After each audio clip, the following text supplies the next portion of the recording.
اعوذ باللہ من الشیطان الرجیم بسم اللہ الرحمن الرحیم اللہم صلی علی سیدنا و مولانا محمد وعلی آل سیدنا و مولانا محمد وبارک وسلم وصلی علیہ رب اشرح لی صدری ویسر لی امری واحلل عقدۃ من لسانی یفقہوا قولی۔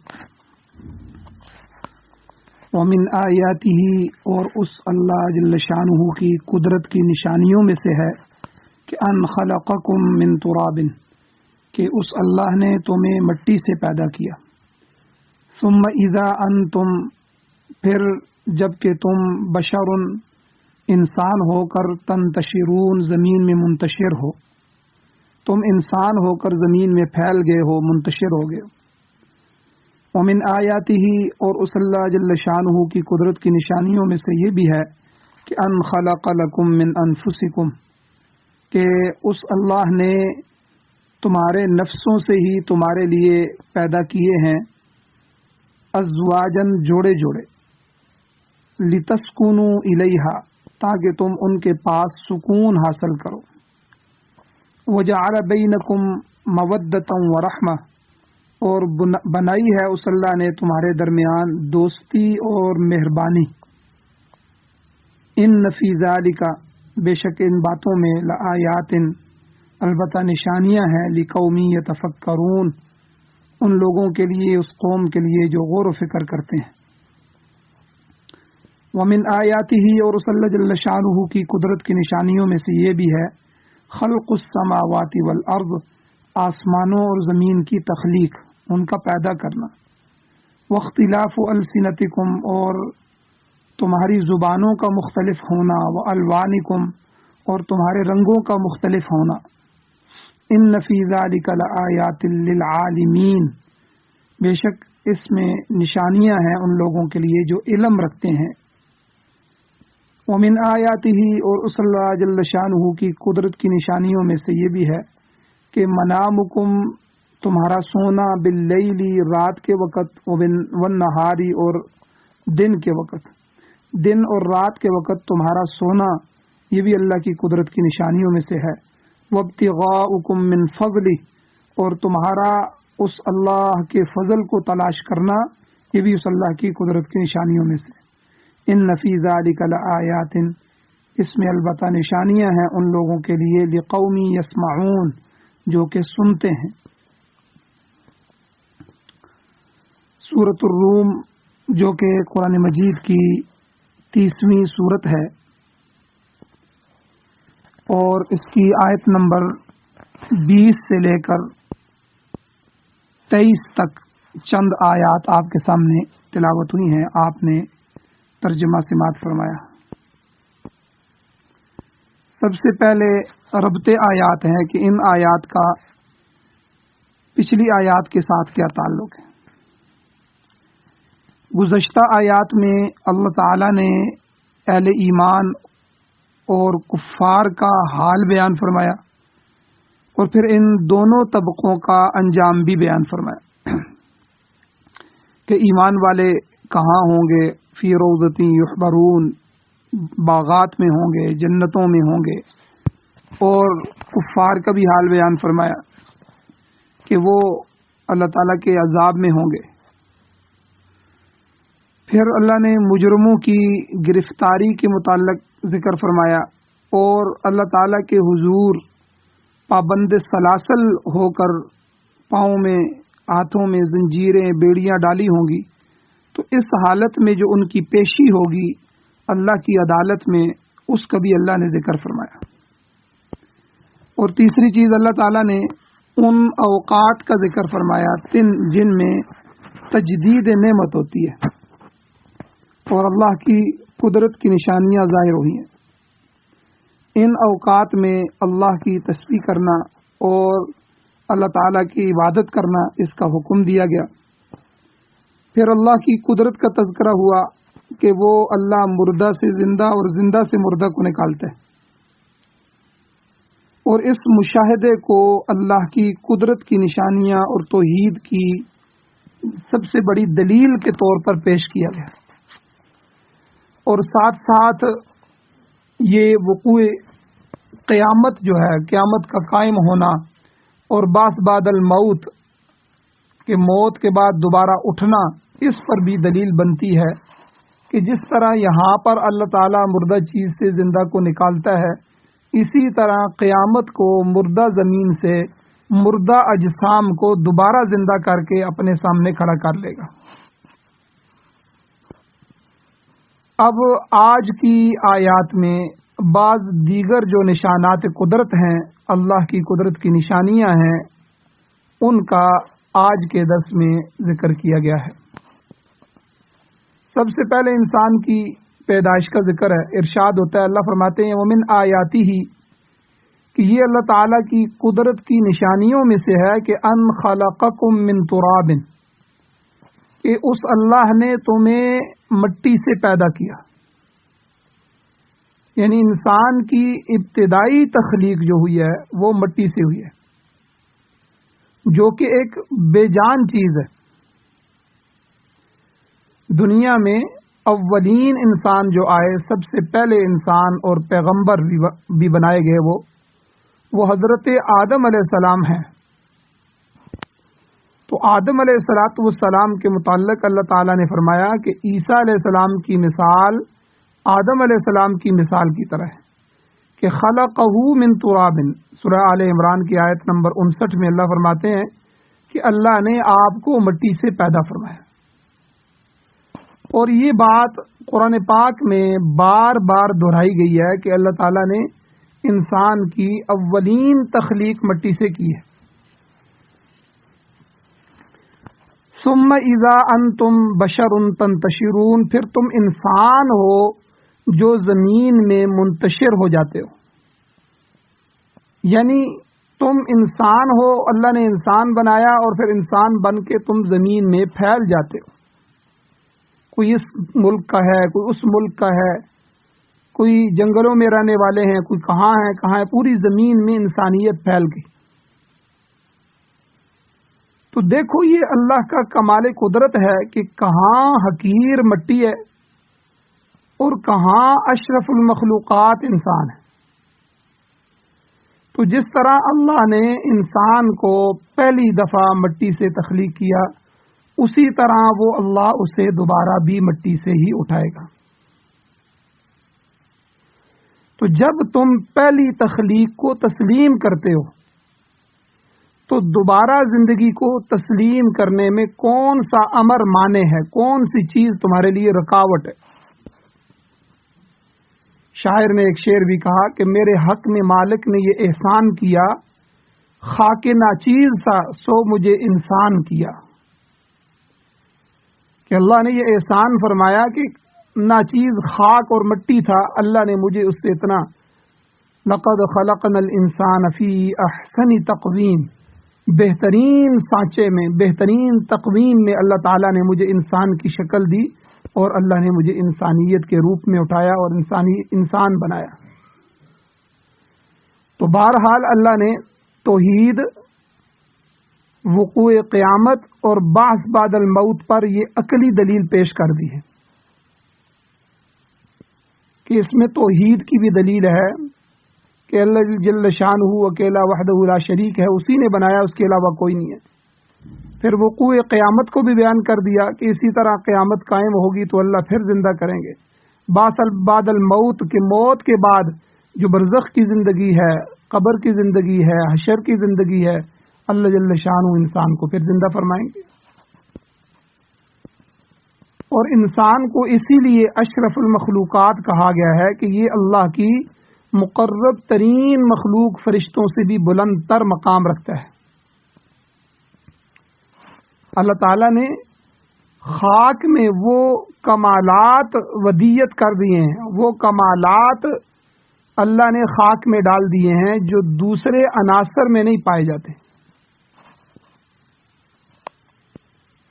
حدیث شریف میں آتا ہے کہ اللہ تعالیٰ نے فرشتے کو حکم دیا کہ تمہارے تمام روئے زمین سے تھوڑی تھوڑی مٹی اکٹھی کی جائے۔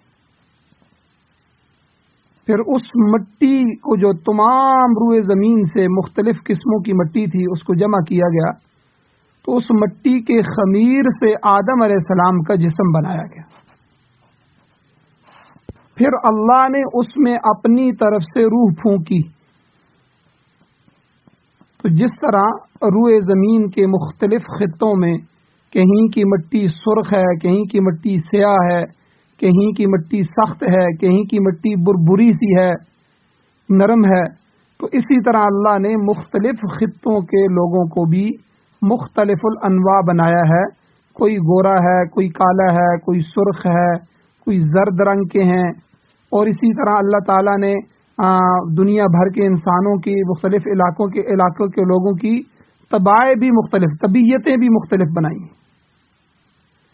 کوئی سخت طبیعت ہے تو کوئی نرم مزاج ہے. یہ اسی مٹی کا اثر ہے جو انسان کی تخلیق میں داخل ہے. اب اگلی نشانی اللہ نے کیا بیان فرمائی؟ ارشاد ہوتا ہے، اللہ فرماتے ہیں کہ وَمِنْ آیَاتِهِ، یہ بھی اس کی نشانیوں میں سے ہے کہ ان خلق لکم من انفسکم ازواجا، کہ اس اللہ نے تمہارے نفسوں میں سے ہی تمہارے لیے جوڑے پیدا کیے. سارے کے سارے مرد یا ساری کی ساری عورتیں ہی پیدا نہیں کر رہی، بلکہ ہر صنف کے لیے اس کا جوڑا بنایا. سورۃ النساء کی ابتدائی آیت میں اللہ تعالیٰ نے فرمایا کہ اے لوگو، اپنے پروردگار سے ڈر جاؤ جس نے تمہیں ایک جان سے پیدا فرمایا. وَخَلَقَ مِنْهَا زَوْجَهَا، اور پھر اسی میں سے اس نے اس کا جوڑا پیدا کیا. اور پھر وَبَثَّ فِيهِمَا رِجَالًا كَثِيرًا وَنِسَاءً، اس جوڑے میں سے بہت سے مردوں اور عورتوں کو پیدا کر کے اللہ نے زمین میں پھیلا دیا. ظاہر ہے کہ اللہ تعالیٰ نے پہلے آدم علیہ السلام کو پیدا کیا، پھر انہی میں سے ہی حضرت حوا رضی اللہ تعالی عنہا کو اللہ نے پیدا کر کے ان کا جوڑا بنا دیا. پھر ان کے اختلاط سے آگے نسل چلی تو پوری نوع انسانی وجود میں آئی.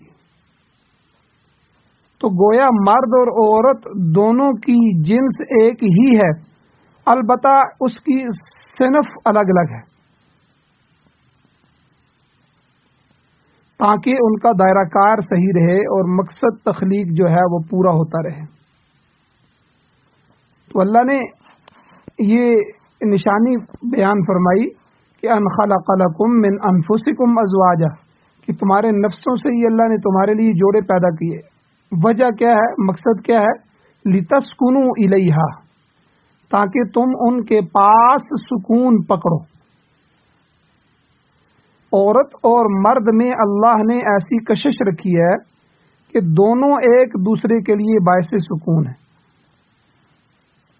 سورہ بقرہ میں اللہ تعالیٰ نے فرمایا، 187 نمبر آیت ہے کہ ہن لباس لکم وانتم لباس لہن، کہ وہ عورتیں تمہارے لیے بمنزلہ لباس کے ہیں اور تم ان کے لیے بمنزلہ لباس کے ہو. گویا عورتوں کی پردہ پوشی تمہارے ذریعے ہے اور تمہاری پردہ پوشی ان کے ذریعے ہے. اب لباس کیوں کہا؟ اس لیے کہ جس طرح لباس جسم کے ساتھ متصل ہوتا ہے، جڑا ہوا ہوتا ہے، اسی طرح اللہ نے تمہارے درمیان بھی اتصال کا سلسلہ قائم کیا. اور جس طرح لباس انسان کے بدن کو چھپاتا ہے، اسی طرح مرد و عورت ایک دوسرے کے عیوب کو چھپاتے ہیں، ایک دوسرے کے بدن کو چھپاتے ہیں. اور جس طرح انسانی جسم کے سب سے قریب ترین چیز اس کا لباس ہوتا ہے، اسی طرح مرد کے لیے عورت اور عورت کے لیے مرد سب سے قریب ترین رشتے کے اور تعلق ہے. تو اللہ نے گویا کہ لباس کو جسم کے ساتھ جس طرح متصل فرمایا، اسی طرح اللہ نے مثال میں فرمایا کہ اللہ نے تمہارے درمیان بھی اتصال کا سلسلہ قائم کیا ہے. اور انسانی زندگی میں طرح طرح کے حوادثات پیش آتے ہیں. انسان کو غم، پریشانی اور اندیشہ لاحق ہوتا ہے. تو ایسے حالات میں زوجین ہی ایک دوسرے کے غم گسار ہوتے ہیں اور ذریعہ تسکین بنتے ہیں. اس کے علاوہ فرمایا وَجَعَلَ بَيْنَكُمْ مَوَدَّةً وَرَحْمَةً، کہ اللہ نے تمہارے درمیان دوستی اور مہربانی کا جذبہ بھی پیدا کر دیا۔ میاں بیوی کے درمیان قریب ترین دوستی اور مہربانی کا تعلق ہوتا ہے۔ اگر اپنے دل میں طلب پیدا ہوئی ہے تو یہ محبت ہوگی، اور اگر طلب دوسری صنف کی طرف سے ہے تو رحمت اور مہربانی کا ظہور ہوگا، اور پھر اس محبت اور مہربانی کے جذبے کے تحت ہی ایک دوسرے کا ملاپ ہوگا، جو کہ آگے ذریعہ اولاد ہے۔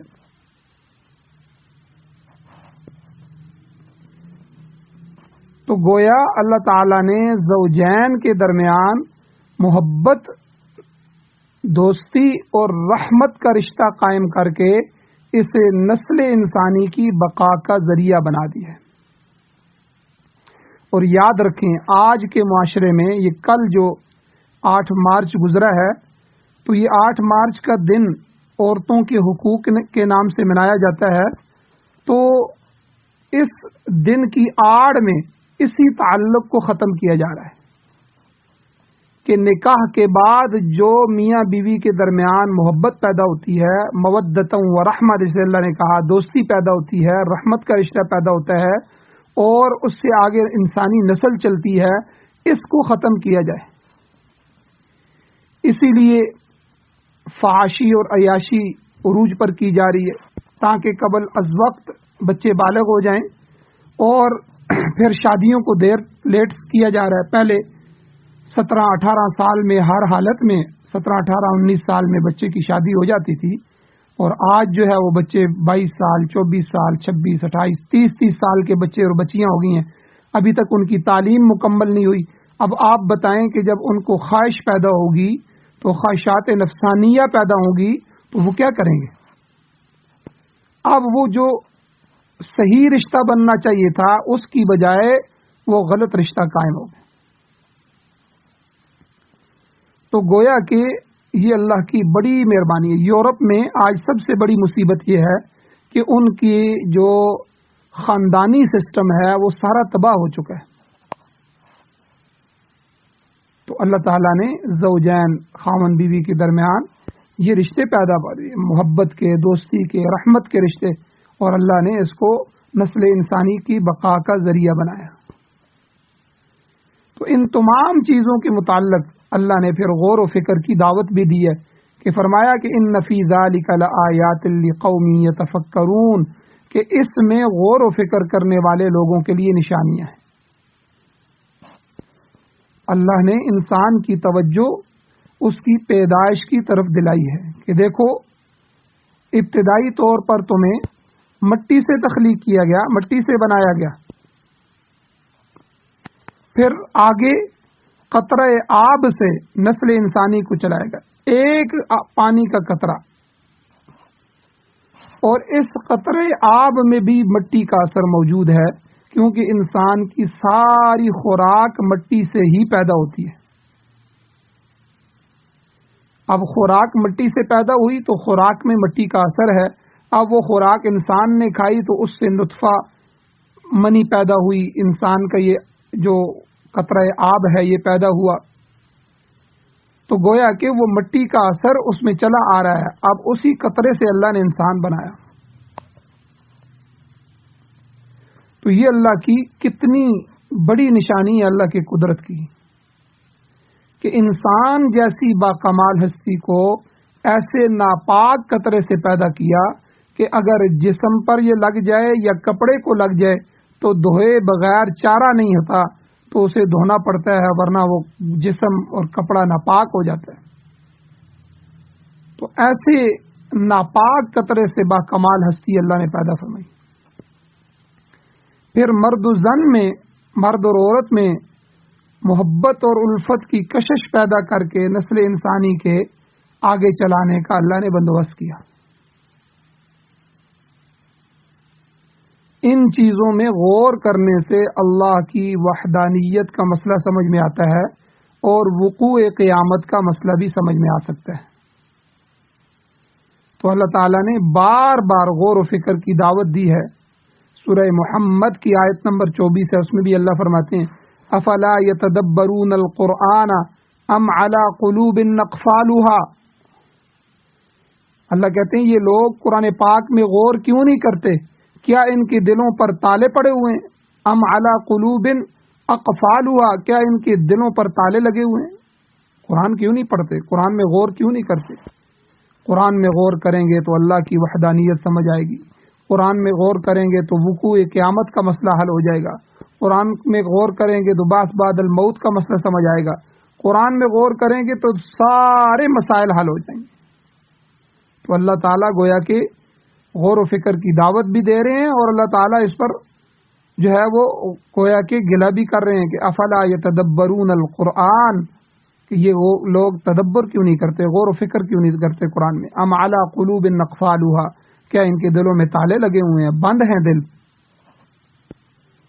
تو اس کے باوجود جو شخص دھیان ہی نہیں کرتا تو اس کے لیے کوئی چیز نشانی نہیں بن سکتی اور نہ ہی وہ اس کے لیے مفید ہو سکتی ہے.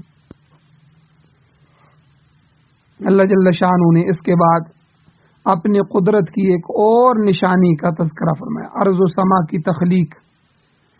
فرمایا ومن آیاتہ خلق السماوات والارض، زمین و آسمان، ارض و سما کی تخلیق بھی اس اللہ کی قدرت کی نشانیوں میں سے.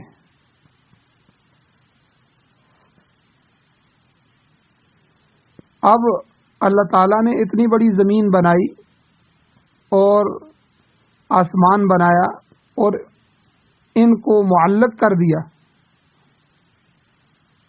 اس لیے اللہ نے فرمایا الم نجعل الارض مہادا، سورہ نبا کے اندر، کیا ہم نے اس زمین کو بچھونا نہیں بنایا؟ وبنینا فوقکم سبعا شدادا، اور تمہارے اوپر 7 مضبوط آسمان نہیں بنا دیے.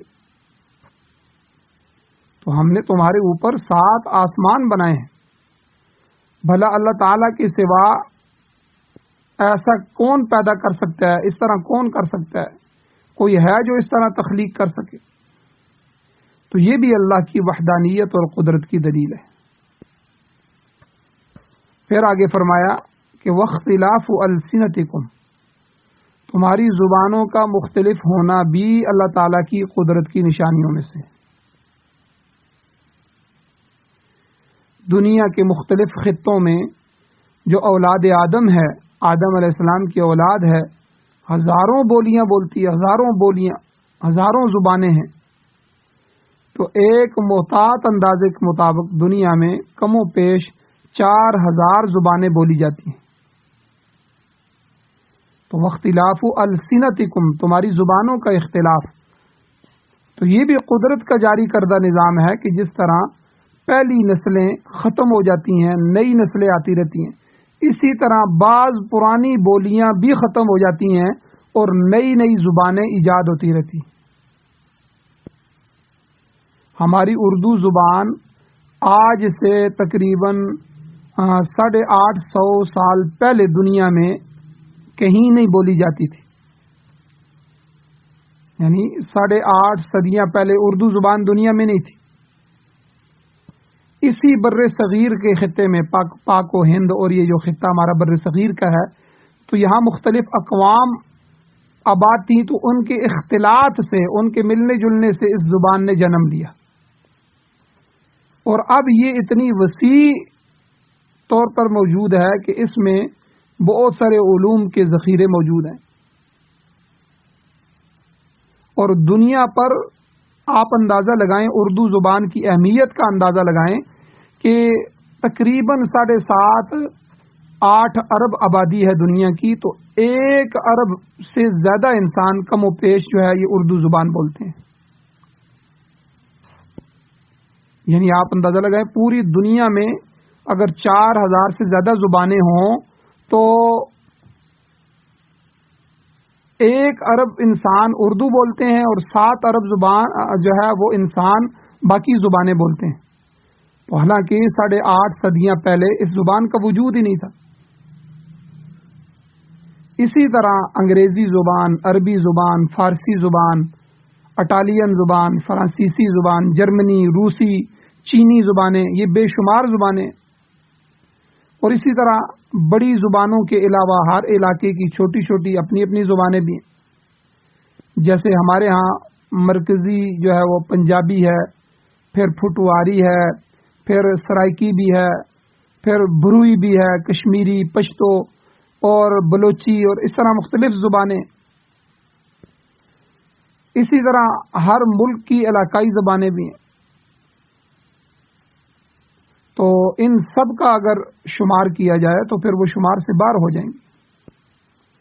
اب ہمارے پڑوسی ملک ہندوستان میں 14 زبانیں تو سرکاری طور پر مسلم ہیں، اور ان کے علاوہ جو علاقائی زبانیں ہیں وہ تو بے شمار ہیں. تو بہرحال زبان کا اختلاف کوئی بری بات نہیں ہے. مختلف زبانوں کے لوگ آپس میں ملتے ہیں، تبادلہ خیال ہوتا ہے، اور پھر ترقی کی نئی راہیں کھلتی ہیں. آج انگریزی دنیا کی اول درجہ کی زبان سمجھی جاتی ہے، جسے ساری دنیا میں بولا اور سمجھا جاتا ہے، مگر آج سے 1500 سال پہلے اس زبان کی کوئی وقت نہیں تھی. حضور کے زمانے میں بھی انگریزی کو کوئی نہیں پوچھتا تھا. تو دنیا میں عربی زبان کو سب پر افضلیت حاصل ہے. یہ عربی زبان مختصر ہونے کے باوجود انتہائی ترقی یافتہ زبان ہے. اس کے حروف مختصر ہیں، اور اس کے جو قواعد ہیں وہ سائنٹیفک ہیں. ہر قاعدہ، ہر ضابطہ کلیہ اس کا عجیب سا ہے. تو انگریزی زبان میں اس لحاظ سے طوالت پائی جاتی ہے کہ اس زبان میں بہت سے حروف زائد ہوتے ہیں جو بولنے میں نہیں آتے. پھر اس کے بعض حروف مختلف آوازیں دیتے ہیں. کسی لفظ میں حرف سی کی آواز آتی ہے، جبکہ کسی دوسرے لفظ میں یہی حرف سین کی آواز دیتا ہے. کہیں TION شن ہے بنتا ہے، اور کہیں SION، ٹھیک ہے، یہی آواز دیتا ہے.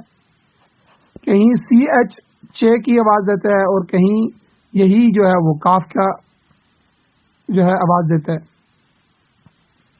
عربی زبان میں ایسا فرق نہیں ہے، بلکہ ہر لفظ کے اپنے ہجے ہیں اور ہر حرف کی مستقل آواز ہے. گرامر کے مطابق اس کے الفاظ بنتے چلے جاتے ہیں، اور کہیں بھی مسلمہ اصول کی خلاف ورزی نہیں ہوتی. تو بہرحال ہر خطے کی اپنی اپنی زبان ہے، اور کسی زبان کو حقیر بھی نہیں سمجھنا چاہیے. ہر زبان کا ماحول، اس کے علوم اور اس کی شاعری کے اپنے اپنے اسلوب ہوتے ہیں. تو جب مختلف زبانیں ملتی ہیں تو اسی سے بہت سے فوائد حاصل ہوتے ہیں. اگر پوری دنیا میں ایک ہی زبان بولی جاتی تو تمدن جو ہے وہ اتنی ترقی نہ کر سکتا. آج جو دنیا متمدن ہے وہ اسی وجہ سے ہے کہ مختلف بولیاں بولی جاتی. تو کتنی بڑی اللہ کی قدرت کی نشانی ہے کہ جس اللہ نے اتنے ارب انسان بنا دیے ہیں، اب ان ارب انسانوں میں 4000 سے زیادہ زبانیں بولی جاتی ہیں. تو اللہ تعالیٰ نے اس کو اپنی نشانیوں میں سے فرمایا. تو اختلاف السنتکم، تمہاری زبانوں کا اختلاف بھی اللہ کی قدرت کی نشانیوں میں سے ہے. اور جس طرح تمہاری زبانیں مختلف ہیں، اسی طرح وہ الوانکم، تمہارے رنگ بھی مختلف ہیں. اب انسان وہی ہوتا ہے، ناک، ہاتھ، پاؤں، کان، لیکن اللہ نے زمین کے مختلف خطوں میں مختلف رنگ کے لوگ پیدا کیے. گرم ممالک جو ہیں، ان ممالک کے رہنے والے لوگوں کا رنگ عام طور پر کالا ہوتا ہے، جبکہ سرد علاقوں کے لوگ وہ سفید رنگ کے ہوتے ہیں. بعض افراد جو ہیں وہ گندمی رنگ کے ہوتے ہیں، بعض زرد رنگ کے ہوتے ہیں، اور کہیں علاقوں میں سرخ رنگ کے لوگ ہیں، بالکل وہ ان کا رنگ سرخ ہوتا ہے. تو یہ سارے کے سارے اللہ تعالی کی مخلوق ہیں. لہذا رنگ کی بنا پر بھی کسی شخص کو حقیر نہیں سمجھنا چاہیے. جس طرح اللہ تعالیٰ نے رنگ مختلف بنانے میں اپنی قدرت کا اظہار کیا ہے، اسی طرح شکل و صورت بھی مختلف ہے، تو یہ بھی اللہ کی قدرت ہے. انسان کے چہرے کا طول اور عرض کتنا ہوگا،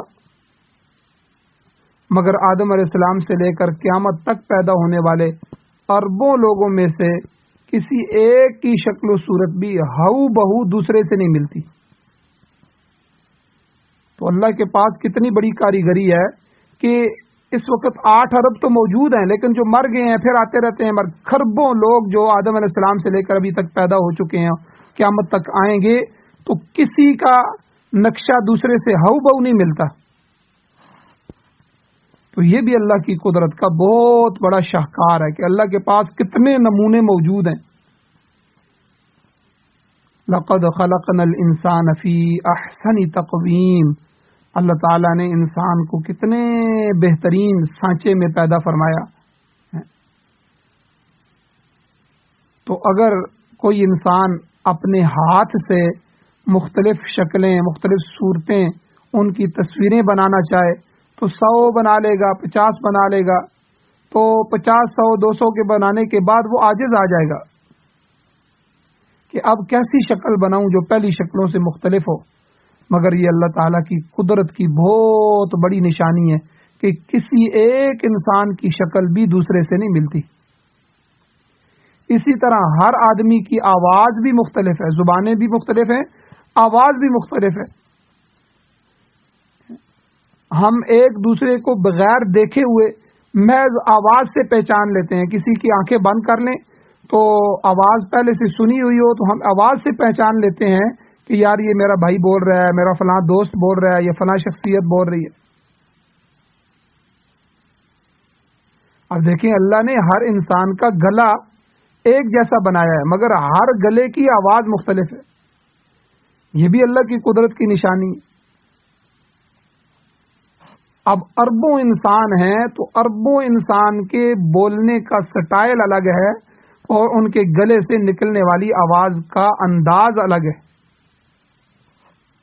فرمایا ان فی ذلک لآیات للعالمین، اس میں بھی نشانیاں ہیں مگر ان لوگوں کے لیے جو علم رکھتے ہیں اور ان چیزوں کو سمجھنے کی صلاحیت رکھتے ہیں۔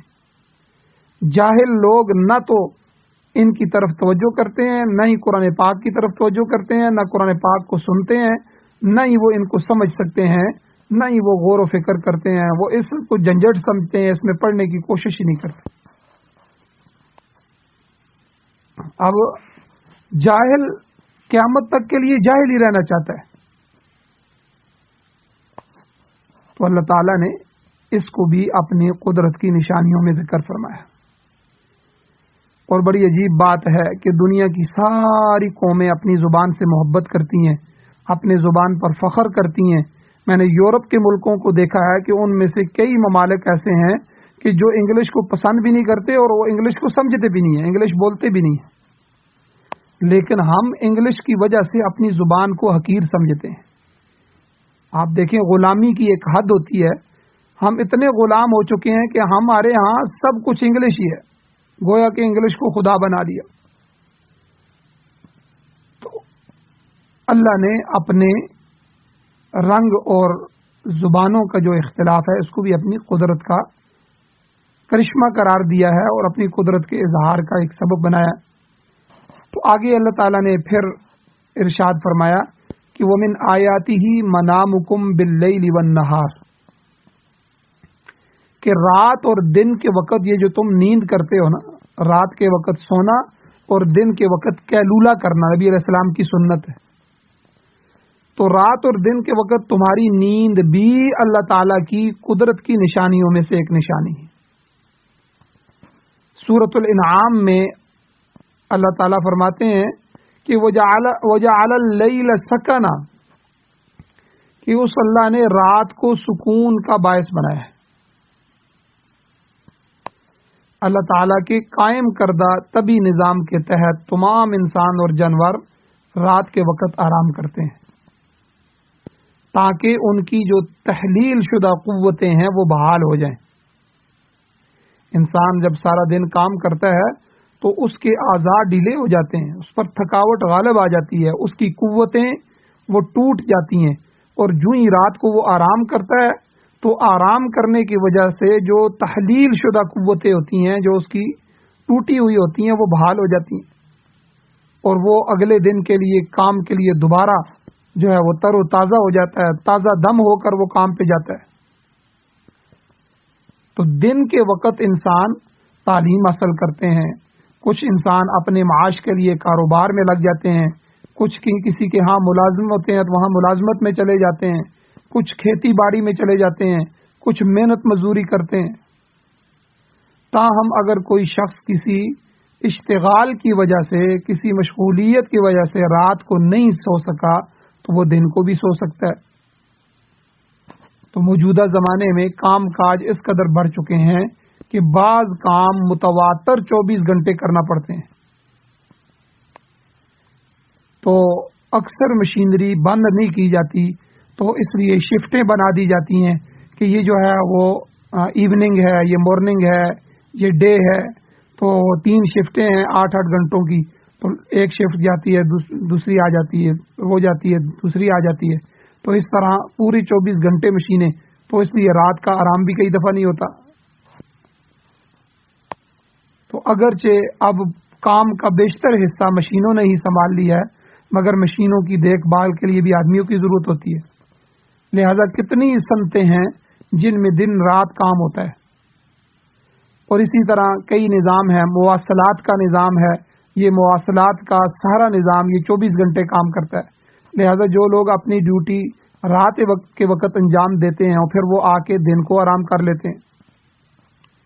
چنانچہ اللہ تعالیٰ نے یہاں پر بھی یہی فرمایا کہ رات اور دن کو تمہارے لیے نیند کا سلسلہ قائم کیا، اور اسی طرح قیلولہ ہے دن کا سونا، یہ بھی اللہ تعالیٰ کی طرف سے ہے، اللہ کے نبی صلی اللہ علیہ وسلم کی سنت ہے، اور سائنس نے اس پر تحقیق کی ہے کہ جب انسان صبح سے اٹھ کے 12-1 بجے تک کام کرتا رہتا ہے، مصروف رہتا ہے، تو اس کے جسم کا برا حال ہو جاتا ہے، تھک جاتا ہے۔ تو اگر وہ 15-20 منٹ آدھا گھنٹہ بھی کم از کم آرام کر لے، کہیں بیٹھ جائے، تھوڑا سا اپنی کمر سیدھی کر لے، تھوڑا سا سو جائے، اگر سونا نہ بھی آئے تو اپنے جسم کو ریلیکس کر لے، تھوڑا سا آرام کر لے، تو یہ دوبارہ چارج ہو جاتا ہے۔ اب ظہر کے بعد سے جو کام شروع کرے گا شام تک، یہ اسی طرح ہے جیسے یہ صبح آ کے کام کر رہا ہے۔ تو دن کا سونا بھی اللہ تعالیٰ نے کتنی بڑی نعمت بنا دی۔ تو بہرحال اللہ تعالیٰ نے یہاں پر یہی فرمایا کہ رات کو اور دن کو تمہارے لیے نیند کا اللہ نے سلسلہ قائم کیا۔ تو بہرحال ہر جاندار کے لیے نیند بہت ضروری ہے، اور یہ اللہ تعالیٰ کی طرف سے ایک بڑی نعمت ہے۔ اگر کسی شخص کو 2 دن نیند نہ آئے تو اس کا دماغ ہی خراب ہو جائے۔ تو نیند میں بھی اللہ تعالیٰ کی قدرت کی نشانی موجود ہے۔ پھر رزق حلال کی تلاش، فرمایا وابتغاؤکم من فضلی، کہ تلاش رزق حلال بھی اللہ تعالیٰ کی نشانیوں میں سے، اللہ کے فضل کی تلاش، یعنی اس میں سر فہرست جو ہے وہ رزق حلال ہے۔ انسان دن رات کے کسی حصے میں بھی اپنے حالات کے مطابق روزی کے لیے کام کاج کرتے رہتے ہیں، تو ان کے لیے رزق کا سبب بنتا ہے، تو یہ بھی انسان کے لیے ضروری ہے۔ حتیٰ کہ جمعہ کے دن بھی جہاں اللہ تعالیٰ نے نماز جمعہ کی ادائیگی کی تاکید کی ہے، وہاں فکر معاش کا بھی حکم دیا ہے۔ سورہ جمعہ میں اللہ فرماتے ہیں فَإِذَا قُضِيَتِ الصَّلَاةُ فَانتَشِرُوا فِي الْأَرْضِ وَابْتَغُوا مِنْ فَضْلِ اللَّهِ، کہ جب نماز جمعہ ختم ہو جائے تو رزق حلال کی تلاش کے لیے زمین میں پھیل جاؤ۔ فَانتَشِرُوا فِي الْأَرْضِ وَابْتَغُوا مِنْ فَضْلِ اللَّهِ، اور اللہ کے فضل کو تلاش کرو۔ تو یہودیوں کے ہاں ہفتے کا دن صرف عبادت کے لیے مخصوص تھا، اس میں وہ کوئی دوسرا کام نہیں کرتے تھے اور نہ ہی کیا جا سکتا تھا، مگر اہل ایمان کو اللہ تعالیٰ نے فرمایا کہ جمعے کے دن نماز سے فارغ ہو کر اپنے کاروبار میں لگ جاؤ۔ تو بہرحال دن رات کے 24 گھنٹوں میں جس طرح نیند اور آرام ضروری ہے، اسی طرح روزی کی تلاش بھی ضروری ہے، اور یہ بھی اللہ کی نشانیوں میں سے۔ وابتغاؤکم من فضلی، کہ تمہارا اس اللہ کے فضل کو تلاش کرنا، یہ بھی اللہ کی آیات میں سے ہے، نشانیوں میں سے۔ امام شاہ ولی اللہ محدث دہلوی رحمۃ اللہ علیہ نے اس ضمن میں دو اصطلاحیں استعمال کی ہیں، ایک اقتراب ہے، ایک ارتفاق ہے۔